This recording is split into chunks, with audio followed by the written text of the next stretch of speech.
Topic है अपने पास application of trigonometry, ठीक है। नॉर्मली क्या है एप्लीकेशन ऑफ ट्रिग्नोमेट्री, हमने ट्रिग्नोमेट्री पढ़ी है ना। ट्रिग्नोमेट्री में क्या था, हमारे पास एंगल था, ठीक है, और इसके सामने क्या थी, साइड्स थी। ये जो एंगल है इसके सामने परपेंडिकुलर था, ये हाइपोटेन्यूज था, और ये क्या था, बेस था। ये आ गया ए, ये आ गया बी, और ये क्या आ गया मेरे पास, सी आ गया, ठीक है, परपेंडिकुलर, और ये बेस है मेरे पास, ठीक। अब कहानी क्या अपने पास, हमें न्यूमेरिकल सॉल्व करने हैं इसी के रिलेटेड। पहले तो रेशियोज वगैरह निकाली ना, जैसे साइन थीटा निकाला था, साइन थीटा किसके equal, perpendicular upon hypotenuse. Tan theta निकाला, कॉस थीटा निकाला, ये सब किया था, ठीक है। अब इसी को हमने इसकी जो एप्लीकेशंस हैं, ये इस जो चैप्टर का नाम था वो क्या है, हाइट एंड डिस्टेंस ही है। मतलब आपको हाइट दी हुई है, आपने क्या निकालना है, डिस्टेंस निकालना है, या डिस्टेंस दी हुई तो क्या निकालना है, हाइट निकालना है, ठीक है। पर ये निकलेगा कैसे, इसके लिए हमें 4 चीज़ें पता होनी ज़रूरी हैं। पहला क्या है, वो है line of sight, line of sight. दूसरा क्या है मेरे पास, angle of elevation, angle of elevation. अगला क्या है, एंगल ऑफ डिप्रेशन, ठीक है। और फोर्थ क्या है मेरे पास, हॉरिजॉन्टल एक्सिस या हॉरिजॉन्टल साइट भी, ठीक है। ये 4 चीज़ें अपने पास। पहला line of sight, line of site का मतलब क्या मेरे पास, जैसे मैं बात करूं, अगर मैं यहाँ पे खड़ा हूँ, ठीक है, तो मैं कहीं भी देख रहा हूँ, जैसे यहाँ देख रहा हूँ, तो लाइन ऑफ साइट ये जो आंखों के सामने बिल्कुल सीधी जा रही है, ठीक है। अगर मैं ऊपर की तरफ देख रहा हूँ तो मेरी लाइन ऑफ साइट क्या होगी, ये होगी। अगर मैं नीचे की तरफ देख रहा हूँ तो मेरी लाइन ऑफ साइट क्या होगी, ये होगी। आई चीज़ समझ में। तो ये सब अपने पास क्या है, हमारी लाइन ऑफ साइट है, ठीक है। अब इसके बाद, और जो हॉरिजॉन्टल साइड का मतलब क्या है, ये तो ऊपर नीचे, जैसे मैं ऊपर की तरफ देख रहा हूँ तो वहाँ लाइन ऑफ साइट जो आंखों के सामने बिल्कुल जा रही है, नीचे देख रहा हूँ तो ये लाइन ऑफ साइट आ रहा है मेरे पास, यहाँ देख रहा हूँ तो ये लाइन ऑफ साइट जा रहा है मेरे पास। हॉरिजॉन्टल में क्या है, हम सिर्फ और सिर्फ क्या कर रहे हैं, सीधा इस तरह से देख रहे हैं, क्या कर रहे हैं, सीधा यहाँ से देख रहे हैं। आई चीज़ समझ में। तो इसे हम क्या बोलते हैं, हॉरिजॉन्टल एक्सिस या हॉरिजॉन्टल साइट। दूसरी 2 चीज़ें क्या है, एक है मेरे पास एंगल ऑफ एलिवेशन, और एक क्या है मेरे पास, एंगल ऑफ डिप्रेशन। क्या है angle of elevation, angle of elevation का मतलब क्या है, अगर मैं नीचे से खड़ा होकर ऊपर की तरफ देख रहा हूँ तो ये एक एंगल बन रहा है मेरे साथ। आई चीज़ समझ में। अगर मैं क्या कर रहा हूँ, नीचे से ऊपर की तरफ देख रहा हूँ, अगर ऊपर देखता हूँ तो वो मेरा क्या बनता है, एंगल ऑफ एलिवेशन बनता है। क्या बनता है, एंगल ऑफ एलिवेशन। यहाँ पे कोई इंसान है, यहाँ से ये क्या कर रहा है, ऊपर की तरफ देख रहा है, तो ये अपने पास क्या आ गया, उसका एंगल ऑफ एलिवेशन आ गया। क्लियर है ये चीज़, समझ में आया। और अगर कोई इंसान ऊपर बैठा है और ऊपर से कहाँ देखता है, ऐसे नीचे की तरफ, गर्दन हमारी कहाँ जा रही है, नीचे की तरफ, तो वो मेरे पास क्या आता है, एंगल ऑफ डिप्रेशन आता है। वो क्या आता है मेरे पास, एंगल ऑफ डिप्रेशन। आवाज़ बढ़ नहीं गई, एंगल ऑफ क्या आ गया मेरे पास, वो डिप्रेशन आ गया। क्लियर हुई ये चीज़, ठीक है। अब यहीं पे हमने क्या करना है, इन्हीं क्वेश्चंस को इसके बेसिस पे सॉल्व करने की ट्राई करेंगे।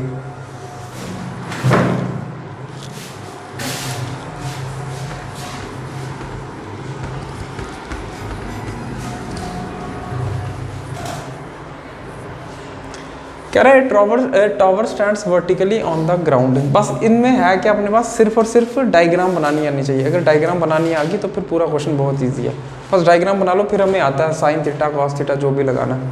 कह रहा है ए tower stands vertically on the ground. एक टावर है जो ग्राउंड के ऊपर खड़ा है, ठीक है। तो कोई टावर बना लो, ये मेरे पास टावर आ गया इस तरह से, vertically on the ground from a point on the ground. ये जो टावर है ग्राउंड पे किसी पॉइंट से कुछ दूरी पे है, from a point on the ground which is 15 metre away from the foot of the tower.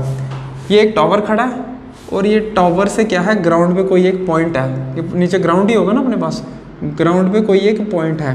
ये पॉइंट इस टावर के फुट से कितना है, डिस्टेंस क्या है इस पॉइंट का टावर के फुट से, वो है 15 मीटर। कितना आ रहा, समझ में नहीं आ रहा, कितना, 15 metre away from the foot of the tower of foot of the tower. आगे है angle of elevation of the top of the tower is found to be 60 degree.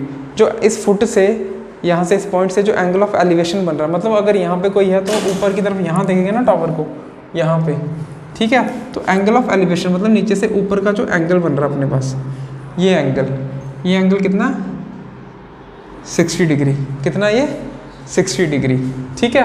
ये दिया हुआ कह रहा find the height of the tower, क्या निकालना आपने, टावर की हाइट निकालनी है, ये चीज़ निकालनी है।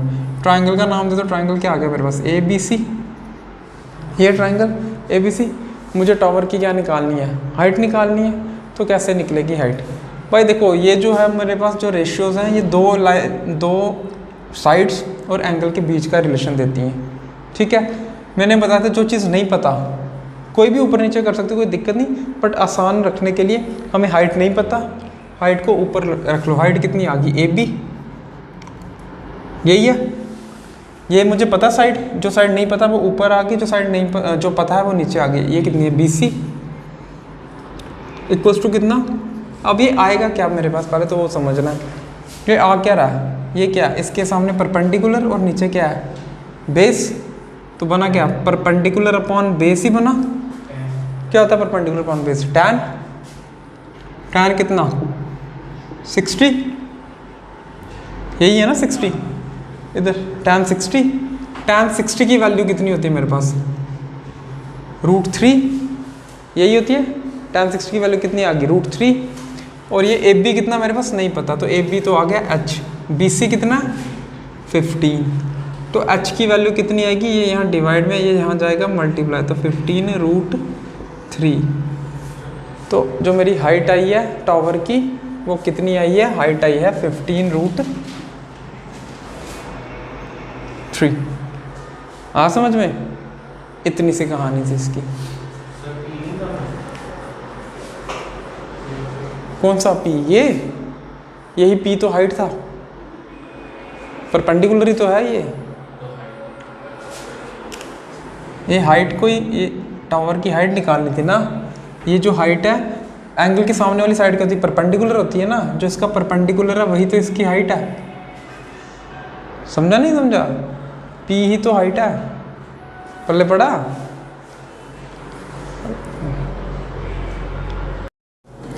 अच्छा देखो अगला क्या है, an electrician has to repair an electric fault on the pole of height 5 metre. एक इलेक्ट्रिशियन है जिसने क्या करना है, एक रिपेयर करना है, इलेक्ट्रिक फॉल्ट हुआ है एक पोल के ऊपर, ठीक है, एक पोल के ऊपर जिसकी हाइट कितनी है मेरे पास 5 मीटर। कितनी हाइट है, 5 मीटर, ठीक है। She needs to reach a point, ये इलेक्ट्रिशियन फीमेल है कोई, ठीक है। She needs to reach a point 1.3 metre below the top of the pole. जो फॉल्ट है, पोल की हाइट 5 मीटर है, बट जो फॉल्ट है वो 1.3 मीटर नीचे है, ऊपर से 1.3 मीटर नीचे। समझना वाले क्वेश्चन को ध्यान से, पोल की पूरी हाइट है 5, पोल के जो फॉल्ट हुआ वो पोल से उसके टॉप से 1.3 मीटर क्या है, बिलो है। समझ में आया, मतलब जो फॉल्ट है वो किस जगह पे है, 5 माइनस 1.3 कर लो तो कितना आएगा मेरे पास 3.7। फॉल्ट जो है वो किस हाइट पे है, 5 मीटर आ गई ओवरऑल पोल की हाइट, ठीक। फॉल्ट जो है ऊपर से 1.3 मीटर नीचे इस जगह पे है, तो यहाँ पे ये हाइट कितनी आ गई मेरे पास, ये हाइट आ गई 3.7 मीटर। कितनी आ गई 3.7 मीटर, ठीक है। What should be the length that she should use with when inclined at an angle of 60 degree to the horizontal would enable her to reach the required position? What would be the length? किधर गया? What should be the length of the ladder? Ladder missing है. She placed the foot of the ladder. मतलब उसने यहाँ पे क्या रखनी है, एक ladder रखनी है। क्या रखनी है, एक ladder रखनी है। समझ में आ रहा है? उसने पोल पे जब जाना तो एक ladder रख के जाते हैं ना, तो वो कह रहा है इस ladder की लेंथ कितनी होगी, क्या होगा, इस ladder की लेंथ कितनी हो ताकि वो यहाँ तक पहुँच सके, ठीक। That she should which one inclined at an angle of, और ये जो ladder है कितने डिग्री के एंगल पे है। अब हाइट ये है, ये जो लेंथ है, आई जी समझ, पिछले क्वेश्चन में दिक्कत आई, ये लेंथ है मेरे पास, ये मेरे पास क्या है, हाइट है, ठीक है। ये बेस आ गया इसका, बेस परपेंडिकुलर हाइपोटेन्यूज, इसके सामने वाला परपेंडिकुलर, नीचे वाला क्या आ गया, बेस आ गया मेरे पास। क्लियर हुआ, समझ में आया। Also how far from the foot of the pole should she place the foot of the ladder. कह रहा है दो चीज़ें निकालनी है, एक तो ये कि इसकी लेंथ कितनी, और दूसरा क्या निकालना है कि जो foot of the tower sorry foot of the pole यहाँ से यहाँ तक का डिस्टेंस कितना हमें वो भी निकालना पड़ेगा।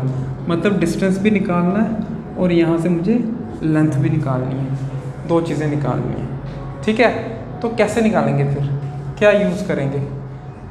ये 60 डिग्री है और यहाँ पे मुझे कुछ और गिवन है और कोई भी चीज़ गिवन नहीं है। ठीक है, तो देख लेते हैं फिर कैसे आता है। ये 3.7 मीटर, ये लेंथ और ये डिस्टेंस। 60 डिग्री दिया हुआ, एक एक करके निकालेंगे। 60 डिग्री एंगल दिया है, इधर परपेंडिकुलर दिया है, पहले इसका और इसका यूज़ करके ये निकाल लेते हैं, इसका और दो साइडें और एक एंगल के बीच का रिलेशन, इसका और इसका यूज़ करके लेंथ आ जाएगी।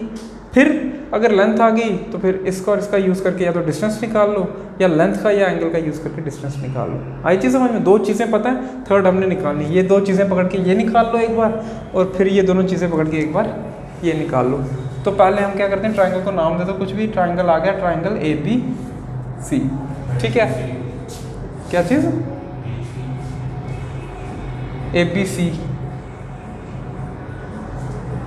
अब क्या करना, मुझे जो पता है पहले ये निकालनी है, ये नहीं पता, ये नहीं पता तो इसको ऊपर रख लो। ये कितना आ गया मेरे पास, AC ऊपर आ गया।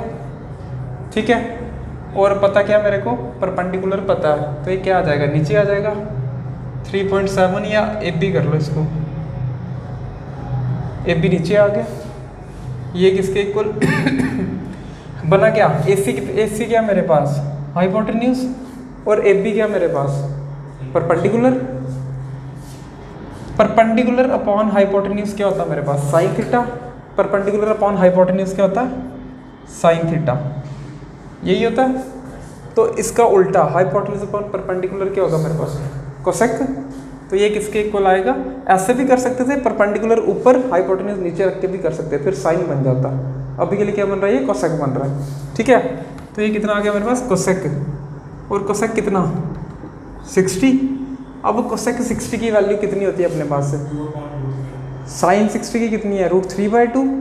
साइन 60 की कितनी आती है, √3/2। कोसेक 60 की कितनी आएगी, 2/√3।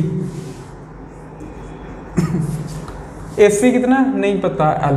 AB कितना भाई मेरे पास, AB है 3.7, तो L कितना आ गया मेरे पास 2 × 3.7 अपॉन √3।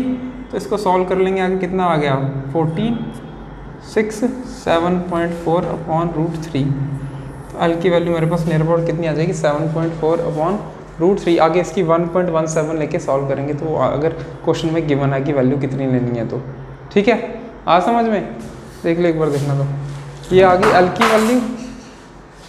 ठीक है, ऐसे मुझे क्या निकालना है, बेस निकालना है। एक सेकंड, ये भी देख लो, बेस निकालना है। बेस कैसे आएगा, जो नहीं पता वो ऊपर BC, जो नहीं पता वो ऊपर, ये निकालना है, ये ऊपर बेस ऊपर आ गया।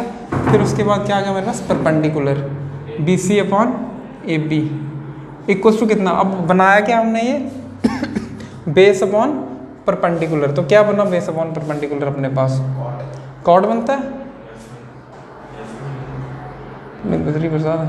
हाँ, कॉट आ गया। कॉट कितना आ गया मेरे पास 60, tan 60 कितना आ गया √3, कॉट 60 कितना आ गया 1/√3। तो ये आ गया 1/√3। BC कितना मेरे पास, BC नहीं पता, निकालना है। और AB कितना आ रहा है मेरे पास 3.7 आ रहा है। ठीक आ रहा है ये आंसर। तो D कितना आया 3.7 अपॉन √3। इसके आंसर देखना दोनों के, एक बार ज़रा चेक कर रहे हैं, दोनों ठीक है। √3 हटा के इतना ही रखेंगे, 1.17 करके आगे वैल्यू निकालेंगे उसकी। ठीक है, आ समझ में। तो ये हो गया ख़त्म। अब चलते हैं नेक्स्ट क्वेश्चन पे।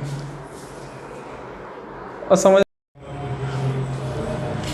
Question number 4, from a point on the ground the angle of elevation of the top of a 10 meter tall building is 30 degree. A flag is hoisted at the top of the building. एक flag लगाया गया building के ऊपर, and the angle of elevation of the top of the flag staff from P is 45 degree. Find the length of the flag staff and the distance of the building from point P. कह रहा from a point P on the ground, एक point P है ground के ऊपर। The angle of elevation of the top of a 10 metre tall building, एक 10 metre tall building है यहाँ, थोड़ी सी खराब हो गई, 10 मीटर टॉल बिल्डिंग है। तो जो एंगल बन रहा है यहाँ से उसके टॉप पे वो कितना बन रहा है 30 डिग्री। कितना बन रहा है ये 30 डिग्री का। कितने डिग्री का 30 डिग्री का। ठीक है, कह रहा है flag is hosted at the top of the building. इस बिल्डिंग के ऊपर एक फ्लैग भी होस्ट किया हुआ उन्होंने, फ्लैग लगाया हुआ एक। ठीक है, top of the building and the angle of elevation of the top of the flag staff from P 45। अब इसका एंगल यहाँ तक जो देख रहा है एंगल ऑफ एलिवेशन ये 30 डिग्री है। यहाँ से ऊपर से जो देखेगा फ्लैग पे, गर्दन थोड़ी और ऊपर करनी पड़ेगी हमें, नेक का एंगल चेंज करना पड़ेगा, ये करना पड़ेगा। ये कितना आ जाएगा मेरे पास, ये जो एंगल है ये ओवरऑल ये कितना आ गया 45 आ गया। ये 30 डिग्री था, ये कितना आ गया मेरे पास 45 डिग्री आ गया। क्या चीज़, थोड़ा सा एडजस्टमेंट करेंगे इसमें। Find the length of the flag staff, मुझे क्या निकालना है, लेंथ निकालना है फ्लैग स्टाफ की and the distance of the building from point P. अच्छा, यहाँ तक जो हाइट दी गई है वो कितनी है 10 मीटर। कह रहा आपको क्या करनी है, ये इतना जो एरिया है इसकी हाइट निकाल के दिखाओ, फ्लैग की हाइट निकाल के दिखानी है हमने। दूसरी चीज़ और क्या निकाल के दिखानी है, the distance of the building from the point P. Distance, building ये रही मेरे पास, इसका डिस्टेंस किससे, पॉइंट पी से, वो कितना आएगा। तो ये डी ये निकालना और एच ये वाला निकालना। ठीक है, कैसे निकालेंगे वो देख लेते हैं। अच्छा, क्या चीज़, मुझे अलग अलग चीज़ें चाहिए। पहले तो मुझे ये डी पता चल जाए, अगर ये डी पता चल गया तो फिर इसकी हेल्प से मैं ये पूरा ओवरऑल निकाल सकता हूँ अपने पास। ठीक है, तो ये डी कैसे पता चलेगा, एक एंगल ये है 30 डिग्री वाला छोटे ट्राइंगल का, यही है ना मेरे पास छोटा ट्राइंगल। इसको मान लो कुछ भी पी क्यू आर नाम दे दो, इसको एस नाम दे दो। ठीक है, छोटे ट्राइंगल में मुझे क्या क्या पता है, 30 ये पता है, 10 इसकी हाइट पता है, तो डी आ जाएगा। वो जैसे ही आ गया फिर डी का और 45 का यूज़ करके ये वाला पूरा निकाल लेंगे यहाँ से एच की वैल्यू। क्लियर हुआ। तो पहले लेते हैं कौन सा triangle, in triangle P Q R. Triangle P Q R में क्या करेंगे, ये पता ये नहीं पता, तो P Q upon Q R equals to, P Q क्या आया बेस और क्यू आर क्या आया परपेंडिकुलर। तो बेस अपॉन परपेंडिकुलर क्या आ गया मेरे पास, कॉट। कॉट कितना 45 नहीं सॉरी कॉट 30, क्या होती है इसकी वैल्यू √3। ये कितना आ गया मेरे पास √3। पी क्यू कितना नहीं पता, डी आ गया। क्यू आर कितना मेरे पास 10, तो डी की वैल्यू कितनी आ गई यहाँ से, डी की वैल्यू कितनी आ गई मेरे पास 10√3। आ समझ में, ये डी की वैल्यू। दूसरा नेक्स्ट मेरे पास क्या, मुझे क्या निकालना है, ये पूरे की हाइट एच निकालना है। तो ये कैसा आएगा, बड़ा ट्राइंगल ले लूँ, इन ट्राइंगल पी क्यू एस। कौन सा triangle, P Q S. P Q S कैसे निकालेंगे, ये डी आ गया मेरे पास, कितना आ गया 10√3, यही है।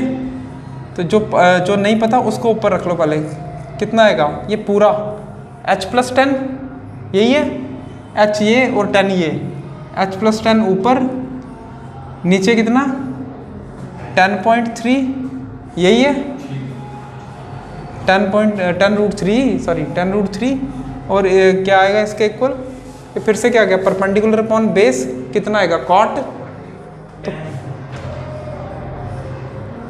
कितना रहा है, परपेंडिकुलर अपॉन बेस ले रहे हैं ना, tan आ रहा है, tan कितना 45, तो tan 45 की वैल्यू कितनी 1, h + 10। अब ये नीचे था ऐसे चलो 10√3, ये अब वहाँ जाएगा तो मल्टीप्लाई हो जाएगा, तो यहाँ कितना आ जाएगा फिर 10√3, यही आया। h की वैल्यू कितनी आएगी 10√3 माइनस 10 कॉमन √3 माइनस 1, तो h कितना आ रहा है √3 माइनस 1। आंसर चेक कर लो एक बार इसका, ये आ गया अपने पास किसकी वैल्यू, h की वैल्यू।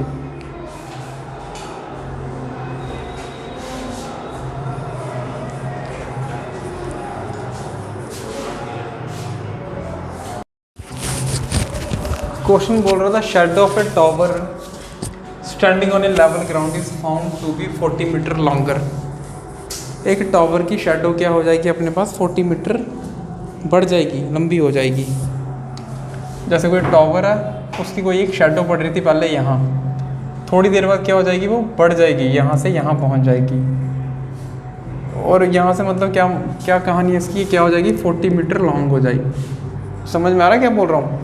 एक टावर है, उसकी कोई शेडो थी पहले यहाँ पड़ रही होगी, थोड़ी देर बाद वो यहाँ से यहाँ पड़ने लग पड़ी। वो क्योंकि सन के अकॉर्डिंग वो चलती है। सन अगर ऊपर था तो शेडो छोटी होगी, 12 o'clock पे शेडो हमारी सबसे छोटी होती है, ठीक है। तो जैसे जैसे नीचे जाता जाएगा शेडो हमारी क्या होती है, लंबी होती जाती है, ठीक है। तो पहले कहीं यहाँ थी, अब उसके बाद 40 मीटर यहाँ से क्या होगी, लॉन्ग हो गई। 40 metre long when sun's altitude से 30 डिग्री कह रहे वो लॉन्ग होगी। और सन अब जो एंगल बन रहा है अल्टीट्यूड के साथ, वो कितना बन रहा है अपने पास 30 डिग्री। कितना बन रहा है 30 डिग्री। तो ये एंगल कितना मेरे पास 30 डिग्री। आ रही है चीज़ समझ में।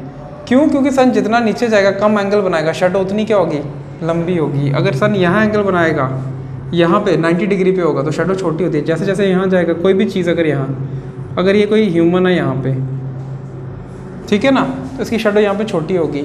यहाँ पे पहुँचेगा, इसकी शेडो लंबी होती जाएगी। सन यहाँ पहुँचेगा, ये शेडो और लंबी हो जाएगी। सन यहाँ पहुँचेगा, शेडो और लंबी हो जाएगी। आ रही चीज़ समझ में। तो ऐसे सन नीचे की तरफ जा रहा है तो शेडो क्या होती जा रही है, बढ़ती जा रही है। कह रहा है कि अल्टीट्यूड का एंगल क्या हो, 30 डिग्री हो। Then when it is 60 degree, मतलब जब उसका एंगल कितना था, 60 डिग्री था,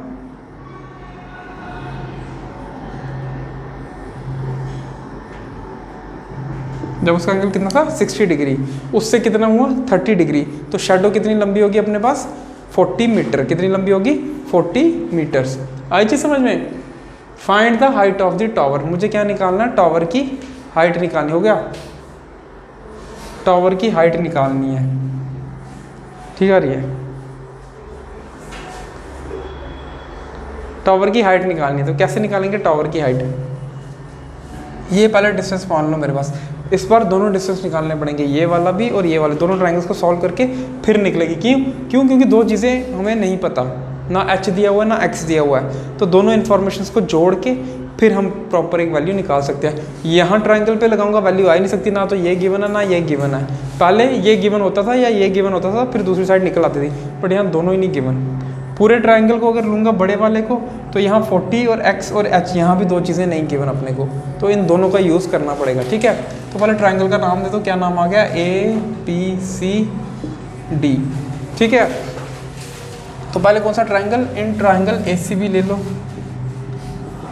इन ट्रायंगल ACB ट्रायंगल में मेरे पास क्या आएगा, ना h गिवन है ना x गिवन है, तो h upon x perpendicular upon base किसके इक्वल होता है, ये tan कितना 60 डिग्री, यही दिया। tan 60 कितना होता है मेरे पास √3, तो √3 ये आ गया। और h की वैल्यू x यहाँ था, ऊपर जाएगा तो मल्टीप्लाई हो जाएगा, तो कितना आ गया √3x। h की वैल्यू कितनी आ गई मेरे पास √3x। इतना समझ में आया, ठीक है, ठीक आ रही है। फिर दूसरा मेरे पास कितना आया, h की वैल्यू आ गई। अब बड़ा वाला ट्रायंगल, इन ट्रायंगल ABD, कौन सा ट्रायंगल, ट्रायंगल ABD, इस पे कैसे आएगा मेरे पास h upon perpendicular upon base, base पूरा कितना 4 + x इक्वल्स टू कितना, ये भी क्या बना परपेंडिकुलर बना, परपेंडिकुलर अपॉन बेस क्या था, tan कितना tan 30 आ गया। tan 30 की वैल्यू 1/√3। h की वैल्यू कितनी है, x इधर भी है, इसको भी x की फॉर्म में ले आते हैं ताकि सिर्फ और सिर्फ x ही निकालना पड़े, ठीक है। x की वैल्यू कितनी है, h की वैल्यू कितनी है √3x अपॉन 40 + x। अब यहाँ से क्या करेंगे, क्रॉस मल्टीप्लाई कर दो, ये आ गया √3x, ये आ गया 40 + x अपॉन √3। हाँ √3 यहाँ गया, √3 × √3 3x equals to 40 + x। x इस तरफ आएगा, 3x - x equals to 40। 3x - x कितना आ गया 2x इक्वल्स टू 40। x की वैल्यू आई जी समझ में। और ऐसे किसकी वैल्यू निकालनी, एच की, एच कितनी थी, √3x, तो ये कितना आ गया 20, एक्स की वैल्यू कितनी है 20, तो √3 इंटू 20, तो ये कितना आ गया 20। आया समझ में नहीं आया, पल्ले पड़ा, इतनी कहानी थी इसकी।